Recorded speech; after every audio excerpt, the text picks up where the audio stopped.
We are live 364 days a year. What are we doing here? If Dom turns at SummerSlam, I'm shaving my moustache off. I've told you, if that happens, it's going. My lip is cold because of a stupid bet that I made with YouTube. Oh, good. Wrestle's better than Daniel Bryan Daniels. Better than Okada. How do you not get sushi after Monday Night Raw? What's going on, everyone? It's your boy Shad Talks Graps, and we are back with another episode of NXT Off the Air. First and foremost, Ramadan Mubarak to all my Muslim brothers and sisters out there.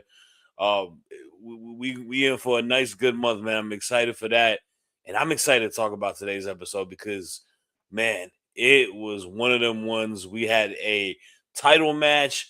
We had some of these tag team contender matches, and we had a lot of progression going on with the world of Zaruka. So we're going to break it all down, but I can't do this by myself, man. I got my dog, man, Big Driz, in the building. How are you doing, bro? Man, I'm feeling good. It is, first off, for all the everybody does know what's going on. Thank you for all the love and prayer. It just feels good to say good morning, afternoon, and evening. It's the guy you should believe in. Your boy Dryzzy is back in the building. What a great episode. For sure, bro. And it is good to have you back as always, man. We missed you last week, and we're glad to have you back today. And yeah, this was a sneaky good episode of NXT. There is a lot to cover, man. It probably from start to finish, this was a pretty jam-packed show. So we're gonna start off how we do it in our review nature. We start off with what ends the night to start off this show. And we got to talk about that North American title match. Shiloh Hill versus All Ego Ethan Page. Shiloh Hill is a superb athlete, bro. For a dude his size. He really is. He's flirting in that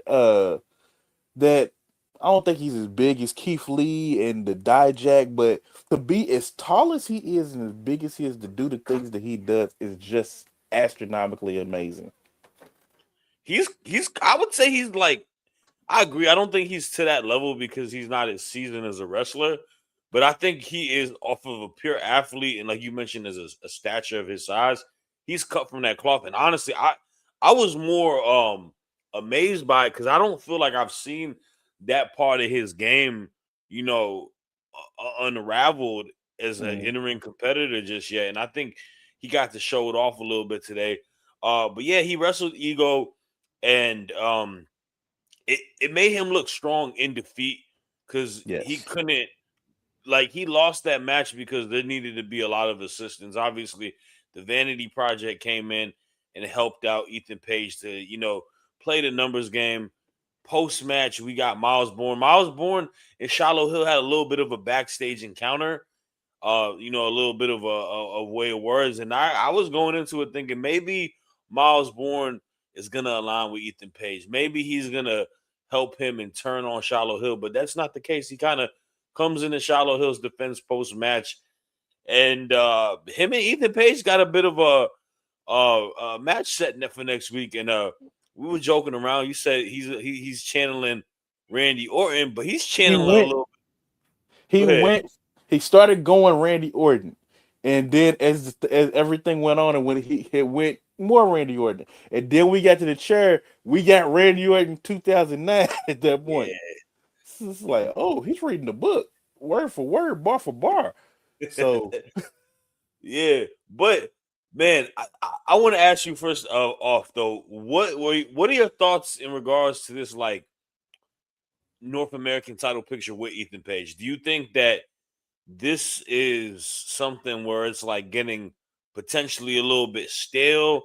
He's been holding it for too long, or do you kind of because to me, I see him kind of being the vet in the company, and he's giving the rub to a lot of these young guys, and he's got the match with Miles Bourne. So that and thoughts on the match and everything kind of going in with it.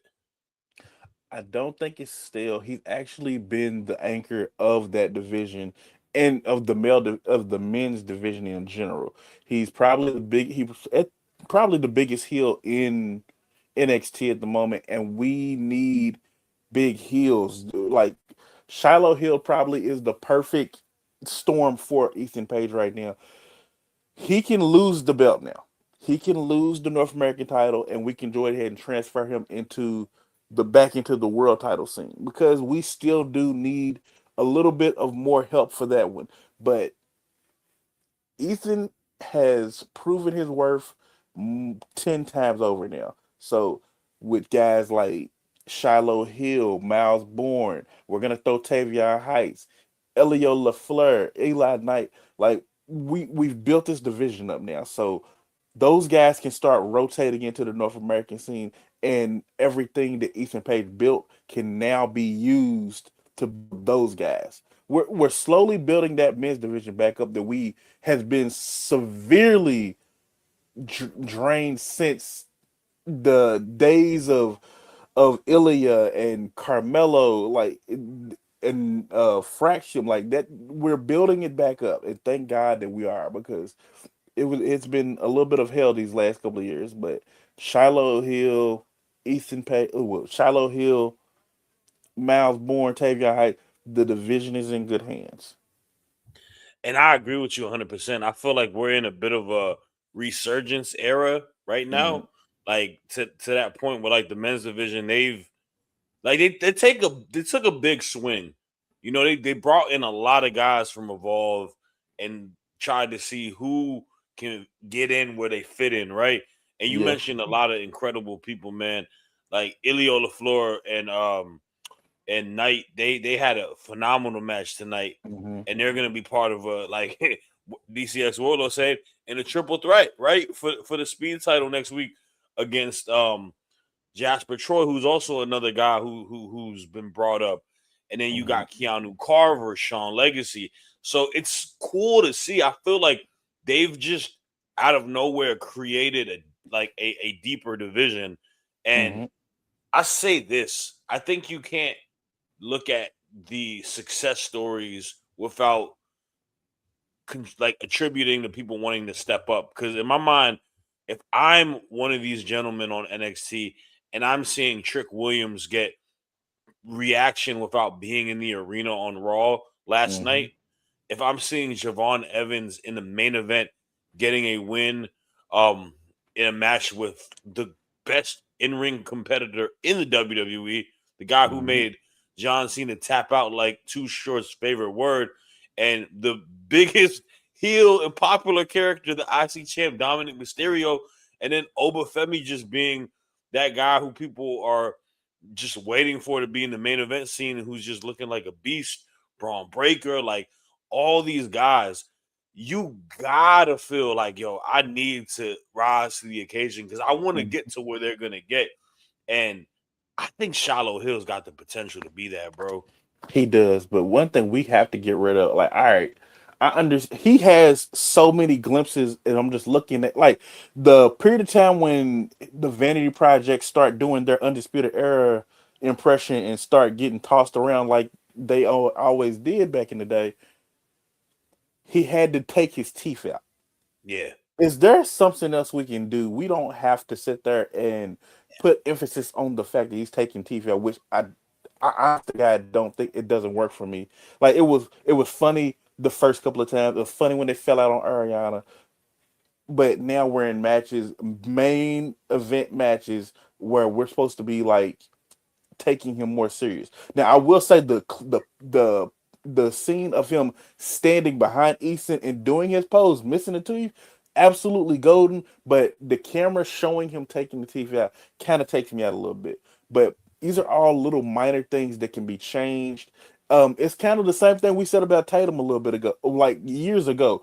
The moment she puts it all together, she's going to be a rocket straight to the moon, and that's Yeah. exactly what happened. So the moment they pick these little bitty things and fix them, a rocket straight to the moon.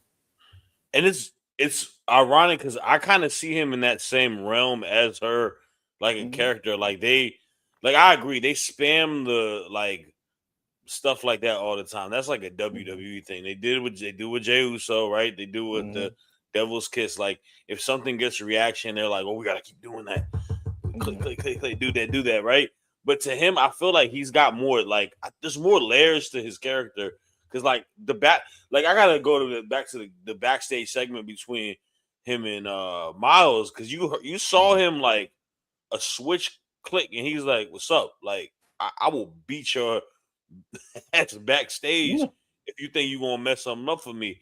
Like he can go from Mr. Happy Go Loving Smile, creepy Mick Foley esque, Mankind esque, but then turn into like the Incredible Hulk, right? And I think he's a guy that's got so much potential, but like you have to give him props because he's figuring stuff out this far into the game, like this quickly, right? It's only been like 2 months. It's only been like 2 months. Yeah, and this is a guy that won, a reality show, like a Tough Enough, 2.0 type of stuff that they got with that show, and you have to think like, okay, yeah, this could mean something, and I'm excited for him, man. I was hoping he was going to win tonight, just because I feel like this is the perfect time to just throw spaghetti on the wall and see what sticks. Like, there's nothing that can be bad. But I get it. We are going into Mania season. Stand and Deliver is a big show. I think you do want to have the Ethan Pages, obviously in the world title picture, Joe Hendry and Ricky Starks. That they, you need guys that are kind of known commodities that are gonna, This is where we start the marquee matches. This is where we start the marquee ones. Yeah, and like even tonight, like the whole segment between Hendry and Saints, like I thought that was also pretty good too. And it's it's one of those things, right? And I joked about I was like, oh, the two young stars. I said in our on our Wrestling Public chat, I was like, but no, in all reality, I don't mind it because I think these are two guys that are coming into a company and they're more so people that are like good hands, but they're also trying to like get people in the WWE to like no, I'm him. Like I'm really special. Like there's a reason why they coveted me and signed me from AEW or from TNA. So, but yeah, man, it's gonna be interesting. What's your thoughts on the what is it called? Like Ethan Page, like he seemed like he kind of being like a big bro to a lot of people though. He mentoring the next generation of the boat club. Like they all look the Brooks brothers. And I mean, and it's working out for him because that's kind of what they were missing. Yes, they had Jackson Drake, who was their face. Yes, they have Smokes and I can't think of the other dude's name. Taylor, whatever his name. Taylor. He looks like a Taylor. Brad. He looks like a Taylor. Brian Taylor, I think. It said Ricky Smoke. It's like Ricky Smoke just has a dope ass name. I do like that. That name is sick. I love that name, Ricky Smoke. It is. I don't know who came up with it, but they deserve a raise. Yeah. Well, all right. Let's stay on the topic though, because we are talking about them, and this is a good segue to it. We're gonna go out of order. It don't matter. We do stuff differently over here. Let's talk about the tag team match though. There was a 4-way tag match tonight for the three-way tag match, right? For the number one contenders. No, it was 4. It's 4-way, right? Okay, yeah, it's 4. So it's 4. Yeah, we had Vanity Project, we had OTM, we had Hank and Tank, and then the last the Cullen. Yeah. I got a new name for that dude. I know his name, bro. That's Nikola Jokic's brother. That man looked like one of the Jokic brothers, bro. I had to take notes on it because I seriously be like, what is that man's name? And I finally got it. Nico Vance. This is the most wrestling I have seen him do in the year that he has been on TV. I don't know how you be on NXT TV and not have any matches, but I promise this is the most wrestling I've seen him do. It really is. It threw me off for a second. I had to say, who the hell is that? I'm pretty sure he had a tag team title match at some point. I like this match. I thought this was a good showing by a lot of these tag teams. I thought, truth be told, man, Nico Vance actually popped for me tonight. I think he kind of like maybe it's the fact that what you just said, we haven't seen him wrestle entirely too much, but he stood out in the match like as a big man. I like that he was able to, doing this whole like just headbutting people, you know what I'm saying? Like that was his whole thing. But the Vanity Project, they squeak out a win. Oh, they fell into that one. They Yeah. fell into it. Literally fell into it. I will say the Cullen it's a big surprise in this match. The fact that they were even able to scrape up 4 tag teams to do this was absolutely enough for me, because when you sit there and think about the tag teams, you instantly only can think of Hank and Tank and Vanity Project. But Vanity Project, great. They do such a good job of taking an ass whooping. Yeah. Like, it looks like everything they do, they hurt. So I absolutely love that aspect of them. They take an ass whooping better than anybody else. And in that match, they were probably the smallest tag team, so it made Sure. sense. They made Sean Spears look like a monster in that ring. And I'm pretty sure Sean Spears wasn't trying to do anything in that match. He's a player coach essentially at this point in time. For So he's sure. there to make everybody else look good. But if he's directing traffic for that, he did such a great job with it. OTM does what they do best. They toss people around, but we don't ever want to give them any type of real starts or stops or anything. Hank and Yeah. Tank, they are the top tag team in my eyes, but we can't go back to putting the belts on them just that quickly, because then where are we going from there? So And I agree. I do think that it's one of those cases where like they're gonna go against Dark State next week. They're both heel teams, but like I think Swipe Right, the Vanity Project, like they fit NXT very, very well. Like they yes. play their roles very well. They're all solid workers, and they have a definitive heel character that Mhm. can fit in so many different directions that they need them to do. Um, okay, no, I get what you're saying a little bit, but No, we are not going to do that, especially in February. We are not going to do that. No, they are not crime no, time. no, they're nothing. They're not. Look, they're both in the same build as God rest his soul, Shad Gaspar, but JTG was incredibly smaller in height than those two guys, right? I Like, I, I understand. Yeah, they're more the acolytes in street clothes. They are not, yeah, they play that style more. Yeah, like I said, they are not crime time in any way, form, or fashion. And I don't think they're not we'll see plus. another.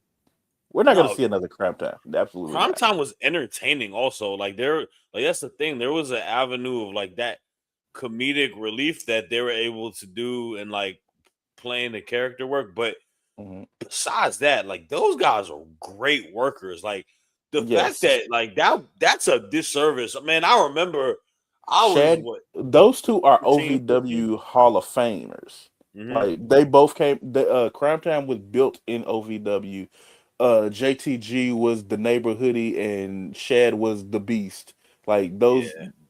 legends down here in Louisville, Kentucky. So And Shad, like the what we're talking about, like with Shallow Hill, like Shad Gaspar to me is like that's what I'm also talking about. Like he's a freaking athletic big man. Like the yes, stuff that he was able to do in the ring at the athleticism and speed and strength was like, and these dudes was wrestling in like baggy ass clothes and stuff. They weren't even like in their which like ring attire, I'm which just pretty makes sure it look is more difficult. tougher.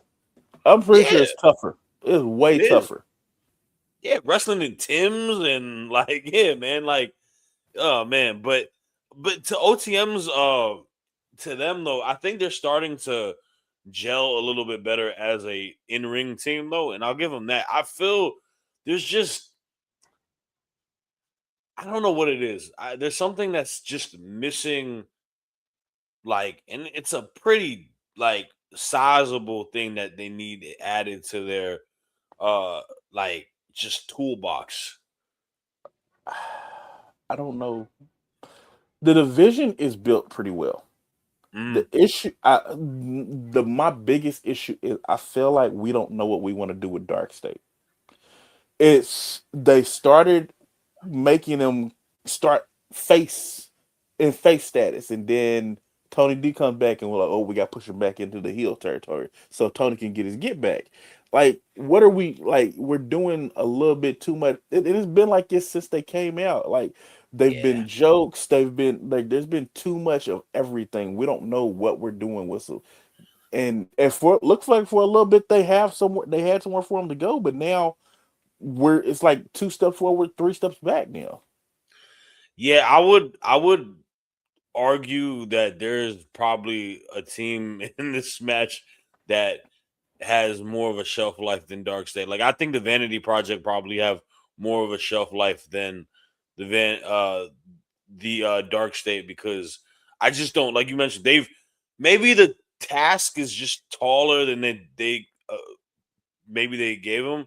And you know what? This is a perfect segue because we're gonna talk about Dark State now. We're gonna talk about Tony D'Angelo, right? He is feuding with these guys. He got the upper hand. He had his first in-ring match as this new iteration of himself, and he went against Cutler James. He got the win pretty quickly. Yeah, Like, it was a squash match, right? like And they've done plenty to tell us that Cutler James is the fall guy in Dark State. why is he wearing a singlet? I was confused on that too. Like, I thought he wore pants. Like, what is? I don't know. You wear tights? Like, I mean, Yeah, I feel bad for this young man because I don't know what his like direction is at all. Like, I think there's a direction for these other guys if the group is to break up, or if they even like absolutely. consolidate it. The future is bright for Osiris, Dion, and Shaquan. It's just Mhm. it's one of those things where the whole is not bigger than the parts. Right. The parts, in my eyes, are way bigger. But I truly do believe that Saquon Sugar and Deion Lennox could be main eventers. Osiris may have a little bit more to go, but he's not far off. Cutler Yeah. James, they are gonna have to send him to either evolve or just try some new things out to try and work something with him to get him up to speed with everybody else. And I agree 100%, bro. I feel like it's one of those things where like he is one of those guys that probably is going to have to get a repackage after this is done. They're going to have to like maybe create a brand new page and try to figure out what he can be as a character. But yeah, but I mean, this was fine. I mean, Tony D'Angelo, I feel like is probably going to run through these guys. I don't like. Oh, this is, I can't remember what year it was. It was a Mania, where the Mania before the Summer of Punk.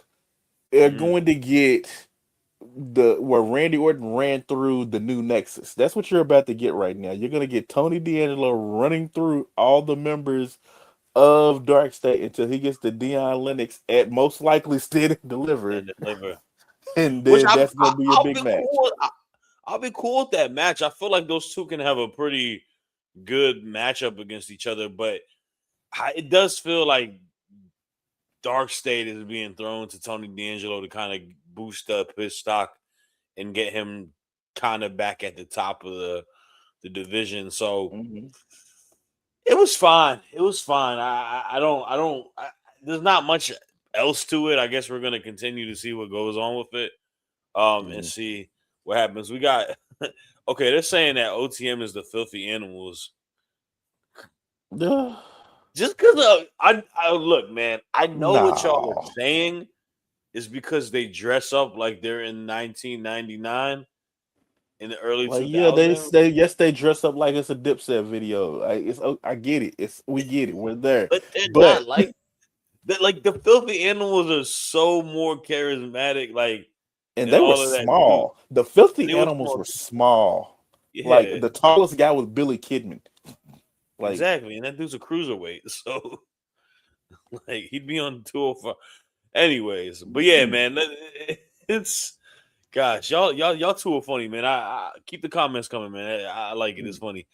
All right. Let's talk about the bread and butter of NXT now. These last two topics. We got first start what will open the show. Lola Vice versus Kalani Jordan. This has been a feud that has been culminating and brewing for a while. I want to say this. In a division where we've seen so many people move up to the main roster and have so much success and um being part of big shows, whatever it may be. Um, these two women, for some odd reason, like I still feel like they're so underrated to a point. And I'm not saying like they aren't being booked right or they don't have the talent or whatever it may be, but like to me, they accomplish and do so much for this company. And I want to first and foremost give Lola Vice a bouquet of flowers because somebody that was a known commodity outside of the WWE and Bellator in the mixed martial arts space and coming into NXT and really creating herself as a WWE superstar, working her tail off in Mexico, doing all the AAA stuff, winning the tag team belts with Mr. Iguana.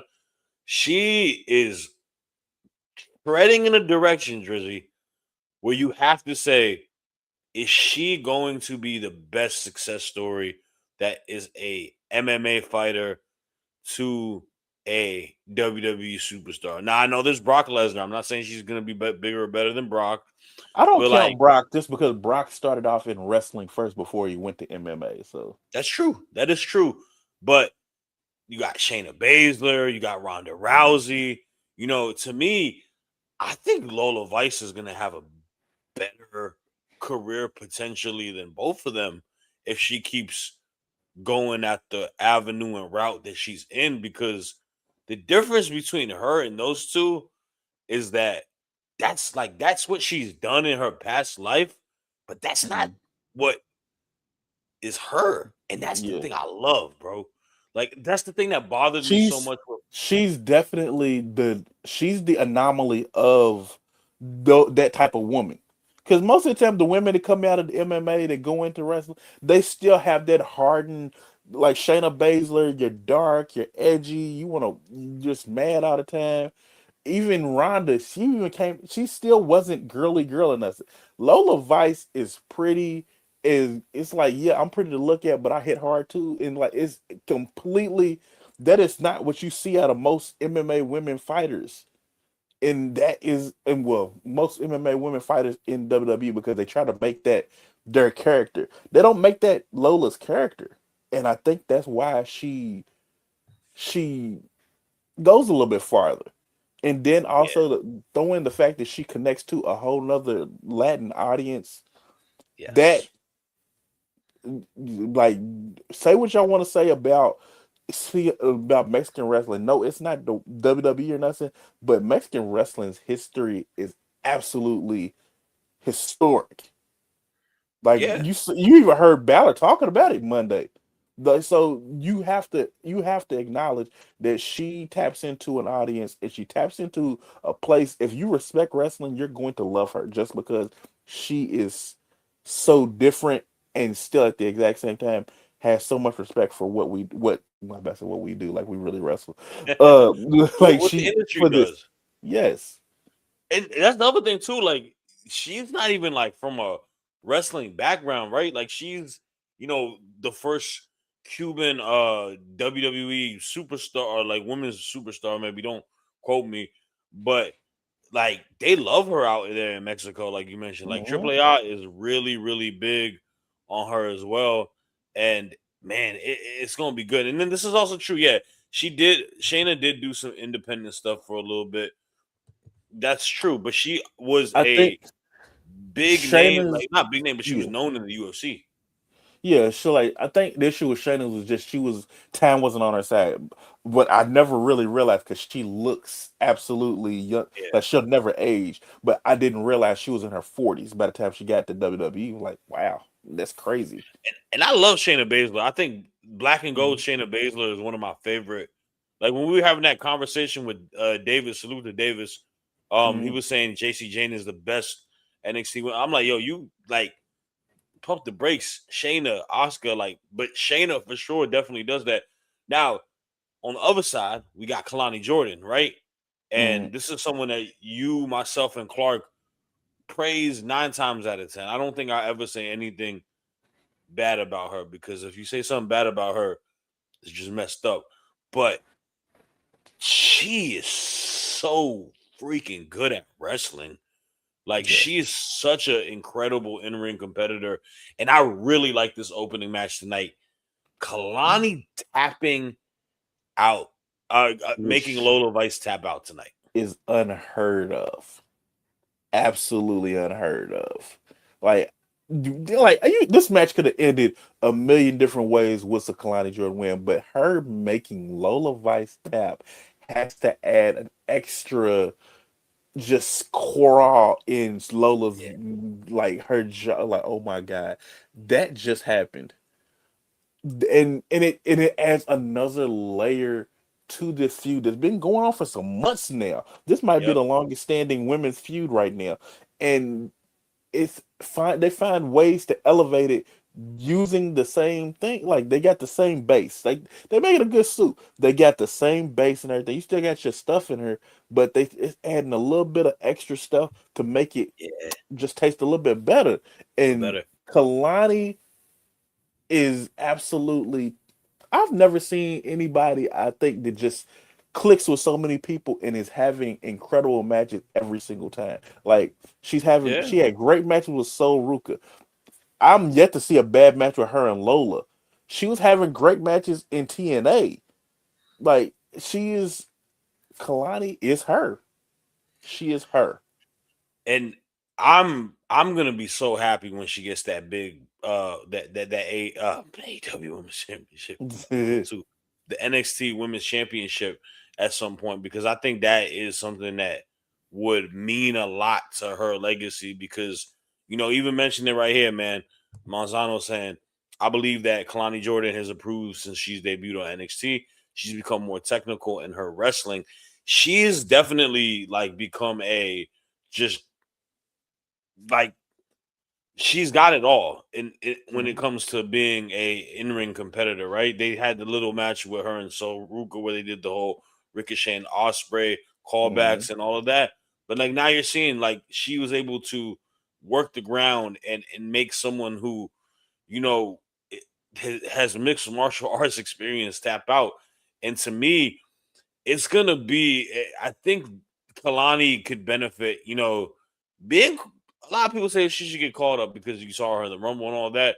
But I could also see her benefit staying a little bit and becoming the main event woman on the roster before she gets called up. I expect it. Like, when they finally decided they're gonna pull JC up, I truly do believe that she's gonna be the big bad for the women's division when that happens. And honestly, if they want to leave Soul down for a little bit just so they can sit there and do that, I'm not against that either. Now, do you think this was potentially a swan song, giving Kalani the rub W before Lola can potentially get to the main roster? Because I think because for a lot of the reasons we were talking about before, she's coveted and she's very popular. They're gonna love her on Raw and SmackDown. Absolutely, yes. So, I don't think it's a swan where would you put her? Where would you put her if you called her up?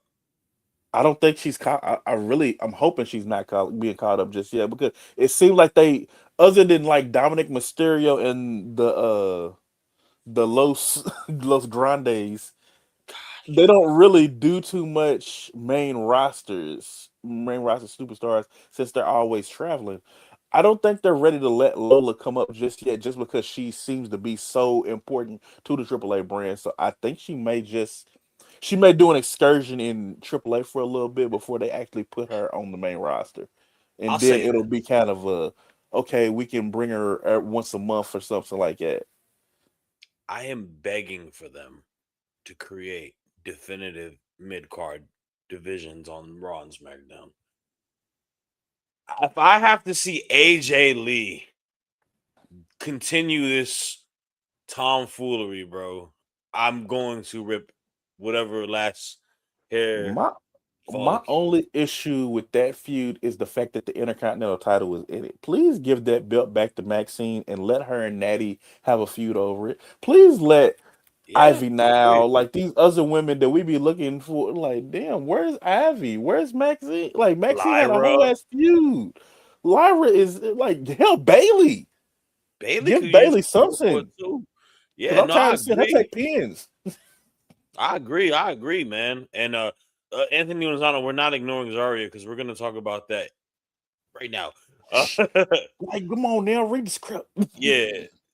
God, the patience, young grasshopper. Jesus. But but before we get to that though, yeah, man, I think that you can create definitive divisions with adding a lot of these call-ups, man. Like, and to me, it's crazy. I feel like they've had more success with the men's call-ups by a lot than the women's call-ups on to the main roster.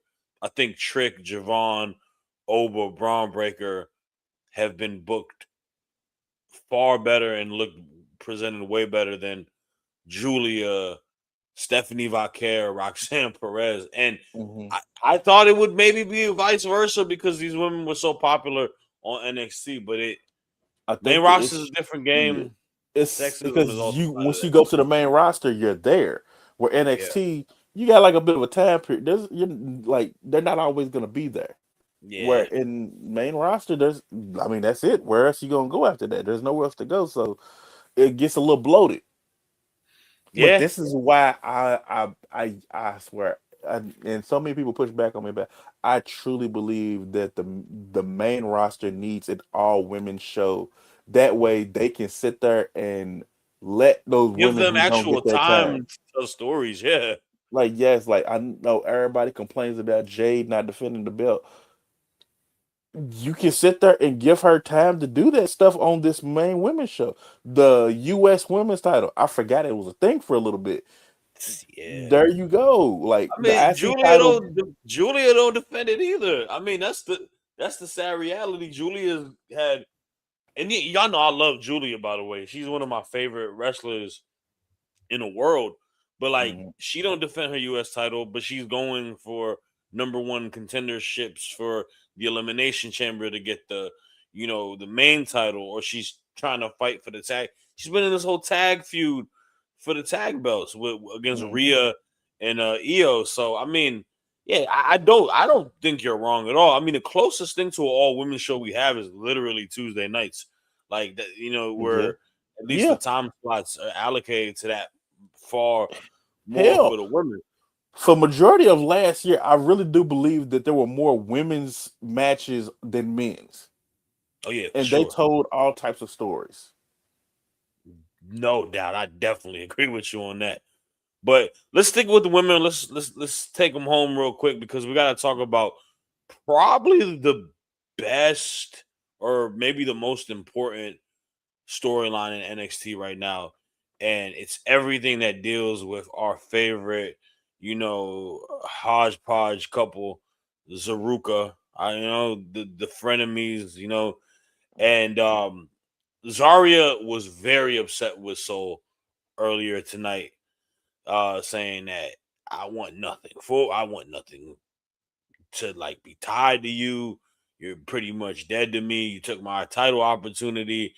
And Soul steps up to confront JC Jane later on, right? JC Jane's cutting a very good promo, by the way, by JC Jane, basically saying that she still feels relatively, underappreciated. She said the only person that appreciates me is Davis in Wrestling Republic. But all jokes aside, talking about that, I've accomplished this, that, and the third, but Sol Ruka has something that I don't have, and that is the coveted appreciation of everybody. Everybody's talking about her, but they're not talking about me. And the Soul comes out and says, "You're right." Going to this back and forth, and obviously it's a numbers game situation. We get Fatal Influence trying to get the upper hand and about to jump her, but we get Zarya. And do we think Zarya is going to attack Soul? They looked like they were lining up to it, but she comes in her defense and they hug it out. This breakup is going to hurt, man. It This is. breakup is gonna hurt. This is this is first off, this entire the Zaruka storyline in general has been great. It has gone on a little bit longer, but we're finally back on track with it. I want to take my hat off to JC Jane and whoever came up with the storyline of I'm the women's champion. I'm the top of this division. I've beaten world champions on the main roster. I have been in some of the biggest spots in NXT, yet all anybody can talk about is Soruka. That is a those one of those old school WWE video packages that needs to happen. Like they need to Vengeance Day. I need that video package because that is an incredible story. That's the type of story that makes us put it as like rivalries of the year stuff. And it's all 100% true. And there's so much history to go back. We've had references to Toxic Attraction, Gigi Dolan, like we've had all these callbacks to everything that JC has been through in the exact same amount of time that Sol Ruka has been around too, who has just always been ahead of her, even though she's the tag champ, one of the most decorated women's tag champs in NXT history. Even though she is one of the most decorated champions in NXT women's history, Soruka is still the top dog. So that story, absolutely amazing. Great job with that, Sean. Whoever wrote that, you deserve a raise. No, I agree, and I think JC Jane does a good job of kind of bringing it back to earth. That hey, this is also about me. I know that these two ladies are having their differences, and I know that takes a lot of the attention because we've been following that story for a while. But I agree. I thought tonight she brought it back to earth and centered it around her, and honestly, that's what was missing because we're just like, okay, these two Soul and JC is a pretty big matchup in my opinion for next week. Mm-hmm. When you talk about just classmates of NXT, right? You know, Yeah. from the early 2.0 to where we are now, like both of these girls have been here for quite a while now. We've seen both of them kind of grow, develop, and reach to this level. And I do think Sol Ruka is going to be headed to the main roster sooner than later. I mean, they don't put her in the final three in a Royal Rumble. They don't put her in a match against Bailey on Saturday night's main event for Cena's last match. But to me, I tonight was about Zarya, and I've been one of the most hardest critics towards her. I am so ready to see her turn on her and really become the star Well, that she get what was we were signed supposed to to get when she first came in. They be. Yeah, humanized her of course. way too quickly. They went way too quickly with the humanized route. hmm No, you're right. And part of it is difficult because I kind of understand that they signed it was a big three, right? They signed her, Yeah, Vicaire, and Julia. They pushed the other two really quickly, and they kind of were like, well, can't push all three of y'all really quickly. And I then don't. Jordan Grace came in, right? Yeah, I don't think they were ever going to truly push Zarya right. Like I think they seen her and like, you know what, this is gonna be our project for later. The other three, they're here for. We're just gonna get the aesthetics together and then they're going. We're Yeah. gonna build up, make sure presentations looks good for the main roster, then boom, they're gone. But Zarya, I'm pretty sure I really do think that they were going to make her their project. Yeah, And and I think Zarya is somebody that's also like compared to the other two, like at least there's a little bit tooling for her. But like, mhm, yeah, I think we're gonna get to see her be the beast that she is, and I'm excited to see how that kind of unravels. It's gonna be a little sad, man. It's gonna be a little sad because you know it's I gonna be sad, but it's gonna be a breath of fresh air because that's one thing we yeah, do not I'm have telling you, in that women's division and haven't had for a while is a monster. We yes, have I don't think we've had a true monster in NXT's women's division since the days of Nia Jax. yeah, you're not wrong. I mean, she's a aesthetically like scary looking wrestler Yes. with the war paint and all the ring gear, but Hmm. she also, like you mentioned, she's got a uh move set that's just I mean, her finisher's the F5. Like, come on, yo. Like, let's be real. She hits it good. So it's going to be. Even when they were clearing the ring, she pressed, military pressed, who was it? Laney? JC? She Military pressed JC and threw tossed him her. onto Fallon and Laney Reed. No other woman in NXT is doing that. Yeah. You're not wrong. And then we got a couple comments I do want to read. We got Fernando saying, "What's up? Good seeing you, bro." Saying NXT was fire. Yeah, Raquel. I mean, by stature, Raquel is bigger. Raquel is a monster, but she also had like a bit of a they humanized. Actually, they humanized her at the right time because she was always the heavy. Then they humanized her. It's like Zarya came in and it was straight heavy. Yeah, and then they humanized her. Yeah, but before we go, this picture that you got right here, this lovely young lady right here, Miss Blake Monroe. Blake Monroe took the internet this past week to comment on a reel that Clark and I made talking about her booking. She said that, funny, the only view you ever get is when you're talking about me, you know, the Kermit sips tea emoji. Then she blocked me. Then she blocked Clark. Blake, I'm still good though. She likes me. Yeah, Drizzy's good. Blake Monroe, look, I don't even want to have beef, man. I don't want to have beef. I'm not one to have beef. I've been on air talking highly about you so many times. But the one time it's just a bit of criticism, you weren't rocking with it. So it's cool. But I will say this: whatever happened, I wonder what happened to Mariah May, huh? Because on the cusp of that reel tonight, you're doing a speed match next week. The 3-minute warning match, you know, word to Rosie and Jamal. So I mean, I don't know.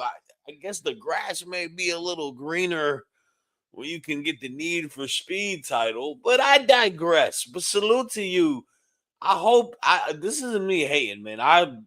You are an incredible talent. I will always say that. I'm never gonna hate on that. I'd be a fool to say that Blake Monroe, Mariah May is not a phenomenal talent. All of my criticisms come to the place that you are employed by, and it's how they position you and book you. I want better for you. You know what I'm saying? The Hollywood ending was my favorite match last year in the AEW Women's Division, man. And after that happened, weren't even able to touch that because that goes to you and that goes to Tony Storm. But now what we're seeing over here, I just don't. I expect a little bit better, but I digress. You win that speed title. And that's all the time we have today. Thank you guys in the comments for rocking with us. Grizz, it's always a pleasure, man. We will be back next week, same time, right after NXT. Make sure you watch the dailies. Make sure you watch Grappling for Positions. Make sure you watch the Sunday Spotlight. Everything that we got on there, man. Take it to the table. Keep rocking with us, and we'll catch you on the flip side. Peace.